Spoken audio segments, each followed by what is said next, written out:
কেমন আছো সকলে? আশা করি খুব ভালো আছো। তো পম্পি গপু লাইফস্টাইলে আরও একটি ব্লগে তোমাদের অনেক অনেক স্বাগত। তো চলো আজকের ব্লগটা এইখান থেকে শুরু করছি। তো দেখতেই পাচ্ছ সকালে টুকিনাকি কাজ শেষ করে আমি রান্নার কাজে লেগে পড়েছি। তো অনেকে বলতে পারো দিদিভাই তোমার ভিডিওটা একই রকম হয়, অনেকে হয়তো বলবে বা ভাববে, কিচ্ছু করার নেই। কারণ কি বলো তো, আমরা তো যেহেতু একটা রুটিনের মধ্যেই চলি, যেহেতু আমাদের কাজে বেরোতে হয়, সেক্ষেত্রে আমাদের সকাল থেকে কাজে যাওয়া পর্যন্ত বা কাজ থেকে বাড়ি ফেরা পর্যন্ত না টানা রুটিনের মতো থাকে। একটু এদিক ওদিক হলে আমাদের সব গন্ডগোল হয়ে যায়। তাই ভিডিওগুলো একই একই টাইপসই দেখতে পাবে। তো যেদিন ছুটির দিন থাকে সেই দিন বেরোলে তোমরা সারাদিন যেহেতু বাড়িতেও থাকি বা কোথাও বেরোনো হয়, সেক্ষেত্রে একটু আলাদা রকমের ভিডিও দেখতে পারবে। তো যতটুকু তোমাদের সঙ্গে শেয়ার করি ততটুকুই তোমরা দেখতে থাকো। তো দেখো, এইখানে আজকে না আমি একটু ইলিশ মাছের ভাপা করছি লাউয়ের পাতা দিয়ে। কারণ নর্মালি এমনি একটা ভাপা হয়তো তোমরা জানো, আর ইলিশ মাছ যে পাতা দিয়ে ভাপাটা অনেকেই জেনে থাকবে।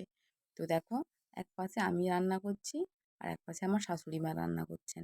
তো এই ভাপাটা না আমি জানতাম না। তো আমার শাশুড়ি মাই আমাকে এটা শিখিয়ে দিয়েছে। তো ওই পাতাগুলো থেতো করছিলাম কেন বলো তো একটু, পাতার যে শিরাগুলো থাকে ওইগুলো মশলা দিয়ে মাছ দিয়ে ভাঁজ করে দিলে না ফেটে মশলাগুলো বেরিয়ে যায়। যার জন্যই ওটাকে হালকা থেতো করে নিলে পাতাটাকে, তারপর ওখানে ওপর দিয়ে মশলা মাছ সবই দিয়ে ভাঁজ করো, একটু কোথাও কিচ্ছু হবে না। তো চলো, তারপর অনেকটা সময়ই কেটে গেছে, এটা আমাদের দুপুরে লাঞ্চ টাইম। তার আগে তো আমরা ফোন পাই না হাতে, আর পেলেও আমাদের ওখানে ভিডিও করার কোনো পারমিশন থাকে না, তাই না? যে যার কর্মসূত্র, যে যার পার্সোনালিটি, যে যার কাছে থাকাটাই ভালো পাবলিক করার চেয়েও।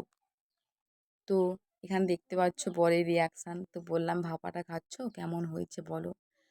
তো তারপর তো চলো, এইখানে এত আয়োজন কেন বলো তো। তো আজকে আমাদের স্যার চলে যাবেন, সেই জন্য আমরা সবাই মিলে স্যারকে আজকে ফেয়ারওয়েল দেবো। সেক্ষেত্রে সবাই কিছু কিছু রান্না বান্না করে নিয়ে এসেছি, স্যারকে খাওয়াবো, কারণ স্যার না আমাদের খুব খেতে ভালোবাসেন। তো কিছুক্ষণ আগেই দেখতে পেলে যে আমার সকালে যে রান্নার সময় ওখানে হাঁড়িতে পায়েস বসছিল। তো আমি ওটা স্যারের জন্যই করে নিয়ে এসেছিলাম। আর বাকিরা আমার যে কলিগরা ছিল তারা নিজেদের মতো যে যার একটা করে পদ করে নিয়ে এসেছিলো।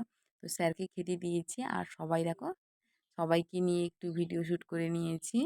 এটা স্যারেদের মেসে ছিল, তো আমাদের শোরুমে ছিল না, শোরুমের বাইরে ছিল। তো দেখতে পাচ্ছ স্যারকে থালা দেওয়া হয়েছে, স্যার থালাটা ভিডিও করে দেখাচ্ছে। তো স্যার অনেক দিনই আমাদের সঙ্গে ছিলেন। তো এই আমাদের এই শোরুমে, কাঁথি শোরুমে স্যার 4 বছর ধরে কাজ করছেন, ঠিক আছে?